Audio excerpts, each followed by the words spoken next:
నమస్తే బాబు, నమస్తే అక్కయ్య, నమస్తే చెల్లమ్మ, నమస్తే నమస్తే నమస్తే.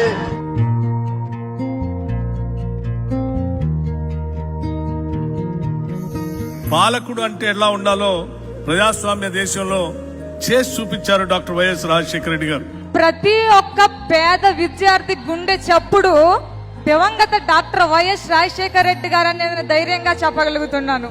ఒక పక్కన అభివృద్ధిని, ఇంకో పక్కన సంక్షేమాన్ని, రెంటిని రెండు కళ్ళలాగా సైమల్టేనియస్ గా ప్లాన్ చేసుకుంటూ ఈ రాష్ట్రంలో ఆంధ్రప్రదేశ్ లో పుట్టడం మా అదృష్టం అని భావించేటట్టుగా పేద మధ్యతరగతి కుటుంబాలందరికీ సంక్షేమ కార్యక్రమాలని అందించారు.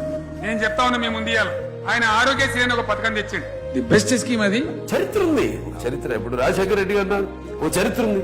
నమ్మినోనికి ప్రాణం ఇచ్చేటోళ్ళు వైఎస్ కుటుంబం. వైఎస్ రాజశేఖర రెడ్డి కావచ్చు, జగన్మోహన్ రెడ్డి కావచ్చు. ధైర్యం ఉండేది. తన నమ్ముకున్న వాళ్ళ మనుషుల పట్ల చాలా కన్సర్న్ ఉండే మనిషి. లోపల ఒకటి బయట ఒకటి లేని రాజకీయ నాయకుడు. అందుకోసమే రాజశేఖర రెడ్డి ఉన్నంత కాలం కూడా most of the Brahmins voted for Congress party. Not because Brahmins supported Congress party, but because Rajశేఖర Reddy was there, people voted for him. And I would say that I would always remember few leaders in my life. One is Vice Rajశేఖర Reddy, and the other leader I would say, who I will never forget. I would say they are the friends of Muslims. ఇంతమంది జీవితాలను మార్చినటువంటి ఒక వ్యక్తి ఇంకా గనక బ్రతికి ఉంటే చాలా మంది జీవితాలలో వెలుగు నింపేవారు. And you miss him.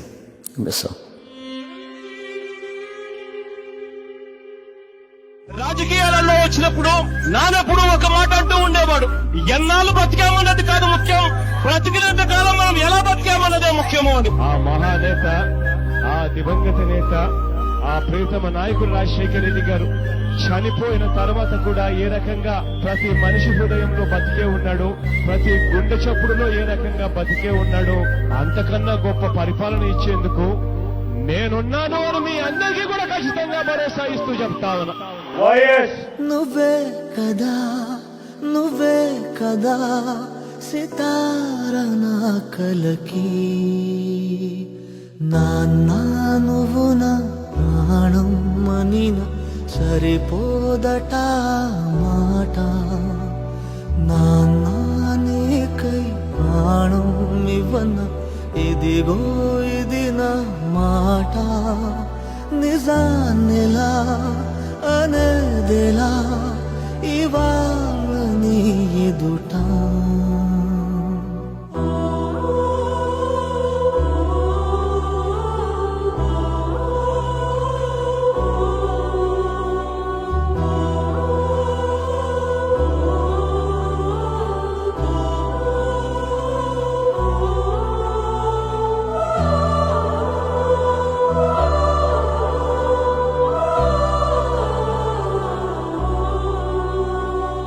ఇదే నా ఎకనామిక్స్, ఇదే నా పాలిటిక్స్, ఇదే నా తండ్రిని చూసి నేర్చుకున్న హిస్టరీ.